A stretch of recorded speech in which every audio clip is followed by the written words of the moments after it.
تعتبر مشكلة ضيق الشعب الهوائية من مشاكل الجهاز التنفسي اللي بتنتج عن حاجات كتيرة، منها بقى التمارين الرياضية، منها المجهود البدني، أو أحيانا كمان بسبب مشكلات البرد. بالرغم من التضييق في القصبات ممكن يحدث بدون الإصابة بأي مرض أو مشكلة في الرئة، لكن غالبا ما بيرتبط بالإصابة في أمراض الرئة المختلفة. ومعروف بتضييق القصبات الهوائية ان هو تقلص بيحصل في العضلات الملساء اللي بتتكون منها القصبات، فده بيسبب ضيق الممرات الهوائية وبيمنع مرور الهواء من خلالها، فبالتالي بتحس ان انت مش قادرة تاخدي نفسك بشكل طبيعي. بيقلل من كمية الهواء اللي بيتم من خلال الرئة. هذا الدواء نصحني بيه طبيب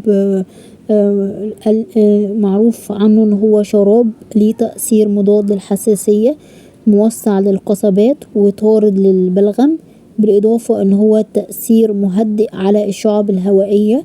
بيستخدم لعلاج السعال الجاف او البلغم، وبيحتوي على مكونات بتخفف من أعراض نزلات البرد والزكام، وكمان بيقلل بشكل ملحوظ من سيلان الأنف وسيلان ودموع العين والحكة اللي بتكون مصاحبة أحيانا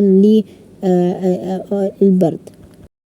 من أهم استعمالات هذا الدواء انسداد أو سيلان الأنف، العطس والحكة والعيون المدمعة، احتقان الأنف والتهاب الجيوب الأنفية الناجم عن الحساسية أو الزكام أو الإنفلونزا، علاج التهاب القصيبات، وبيتخلص من السعال الجاف.